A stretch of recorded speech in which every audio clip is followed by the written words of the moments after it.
We have 2 ears and 1 mouth. Therefore, we should listen twice as much as we speak. Zeno. In the world shrouded by continuous noise, the significance of silence often goes unnoticed. Yet, silence holds a unique power that transcends words, a power that has been harnessed by cultures, philosophers, and thinkers across time. Silence is a power that extends beyond language to convey respect, introspection, creativity, and well-being. As Robert Greene illustrates that, it's not that we're bad communicators, but we miss a lot in our conversations with others. Either we speak too much about ourselves, or we simply don't listen enough. The Stoics knew how damaging our words could be if we said the wrong thing too often. It's why Zeno, Marcus Aurelius, Seneca, and Epictetus all wrote about the importance of well-thought-out speech. This video explores the power of silence, unfolding 5 ways to effectively use silence.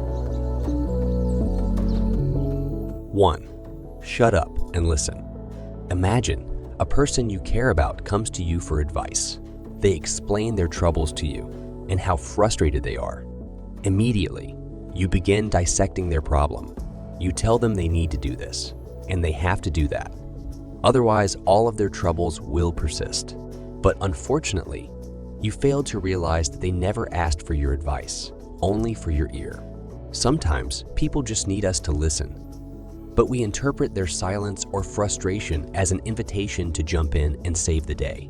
That is not a Stoic response, and it's certainly not what an effective listener does. A study that was published in the International Journal of Listening found that the most crucial component to conversation is active listening. Interrupting a person while they're in the middle of speaking is such a rude act. Instead, express interest in the speaker's message through nonverbal involvement, like subtle nodding and maintaining eye contact. Encourage the speaker to elaborate on his or her beliefs or feelings. Show them that we're engaged in what they have to say. This way, we're displaying empathy and not demonizing them or passing judgment. By listening more and speaking less, we come to understand the problems of others and are thus more equipped to help them. 2. Count to 3 before you respond. Better to trip with the feet than the tongue. Zeno. We've all been there, staring into the contorted looks on the faces of others after we misspoke or said something out of line. It's certainly natural to say the wrong thing. Actually, it's inevitable. But if we use that as an excuse to say whatever we wish, it becomes a habit. Whenever we wish to say it, we're bound to cause harm to the people and relationships we care about the most. Epictetus famously described the dichotomy of control, a masterful way of understanding what is within our power to change and what isn't. Essentially, Epictetus says that what's within our control is that which is of our own doing. Opinion, motivation, and desire are all examples of this, including speech. What isn't within our control is that which is not of our own doing. Things like our reputation, our social status, and the circumstances we're born into. Don't be mistaken, controlling what we say and how we say is very difficult. If it were easy, we'd all speak with a silver tongue. Though in knowing that speech is of our own doing, we can begin holding ourselves accountable for what we say. Therefore, next time you find yourself in a social setting or in a serious discussion, remember to slow it down. Before you reply to someone or launch into a conversational digression, mentally count to 3. Use that space to reflect on what you're about to say, whether someone might take it the wrong way or if it's truly a valuable add to the conversation. Oftentimes, we find ourselves replying almost reflexively to what we hear. That's why it's very important to stifle that impulse. Really think about what you're going to say and how you're going to say it. As you begin to practice this kind of Stoic self-awareness, you'll notice that the majority of what we think about saying is better left unsaid. 3. Use silence to express gratitude to those who helped you. Be silent as to services you have rendered, but speak of favors you have received. Epictetus. How many times have you found yourself at a social gathering or in a professional setting when you begin conversing with someone who only talks about themselves? They might be talking about how talented they are, how smart they are, how they get this, Or how'd they get that? When we allow our speech to be driven by ego, we leave no room for gratitude. Not to mention, it takes far fewer words to express gratitude than to tell everyone how great we are. When asked about our accomplishments by others, it's in our best interest to speak of the many people who helped us along the way. Something like, "Thank you.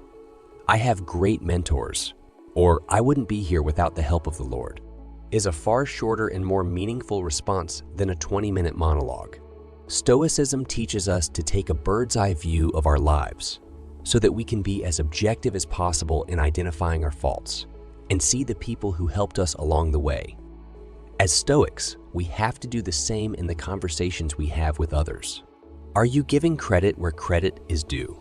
Is it ego or gratitude that guides each word you speak? The latter is certainly more beneficial. 4. Use silence to disarm others. Keep this thought handy. When you feel a fit of rage coming on, it isn't manly to be enraged. Rather, gentleness and civility are more human, and therefore manlier.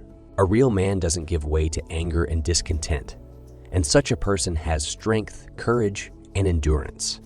Unlike the angry and complaining, the nearer a man comes to a calm mind, the closer he is to strength. Marcus Aurelius. Something may happen today that upsets you. Someone might be rude. Your car could break down. An employee might mess something up despite your very careful instructions. Your instinct may be to yell and get angry. It's natural, but just because it's natural doesn't mean it's a good idea. Remember Marcus Aurelius' observation: how much more harmful are the consequences of anger than the circumstances that arouse them in us. Yelling might make you feel better for a second, but does it actually solve the problem? Of course not. Arguing with a rude person only offers them more opportunity to be rude. Getting worked up over car trouble doesn't fix the car. It just raises your blood pressure. Berating an employee who messed up. Now they'll either resent you or they'll be more likely to screw up again in the future because they're nervous and self-conscious. As says, the most common scenario where we lose our ability to communicate effectively is when we argue with others. In the highly stressful and highly emotional moments, where we want so desperately to win or prove someone else wrong, we lose everything we've ever worked towards in terms of self-control. The Stoics often referred to anger as temporary insanity because we lose all ability to reason and empathize with others once our temper has taken over. When someone challenges our opinions or says something we don't like, we jump to the defense of what? Our ego. Instead, a more powerful response is mere silence. When faced with an irate, emotional person, resist the temptation to match their tone. In the same way that a matador dodges a raging bull, we ought to do the same in dodging raging tempers. That's why Stoics suggest to being still, being silent, and when the proper time comes, respond tactfully. The more measured your response, the more likely the other person will realize the error of their ways, and the more likely you both walk away from the interaction satisfied. As Seneca wrote in his essay on anger, the best plan is to reject straight away the first incentives to anger, to resist its very beginnings, and to take care not to be betrayed into it. For if once it begins to carry us away, it is hard to get back again into a healthy condition, because reason goes for nothing when once passion has been admitted to the mind and has by our own free will been given a certain authority. It will for the future do as much as it chooses, not only as much as you will allow it. The enemy, I repeat, must be met and driven back at the outermost frontier line, for when he has once entered the city and passed its gates, he will not allow his prisoners to set bounds to his victory. Remember, your feelings are choices. You can choose anger over calm, fear over courage, and misery over joy. Which choice is more productive?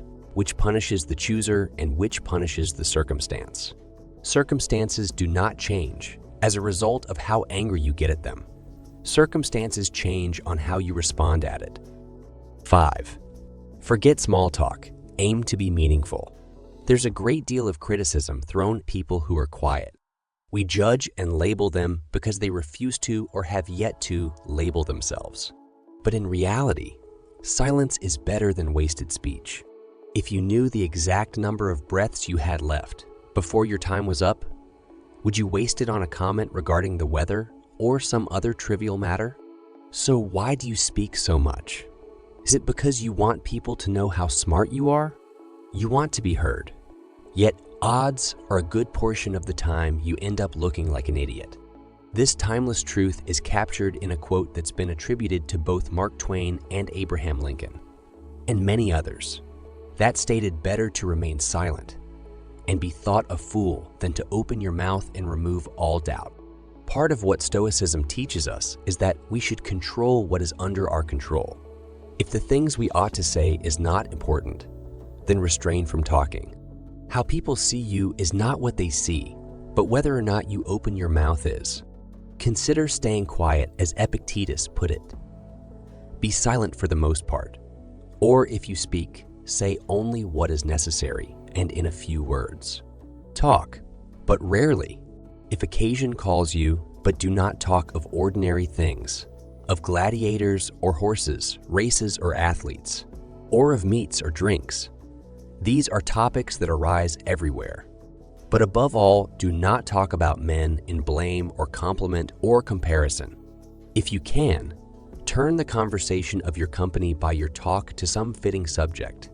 But if you should chance to be isolated among strangers, be silent.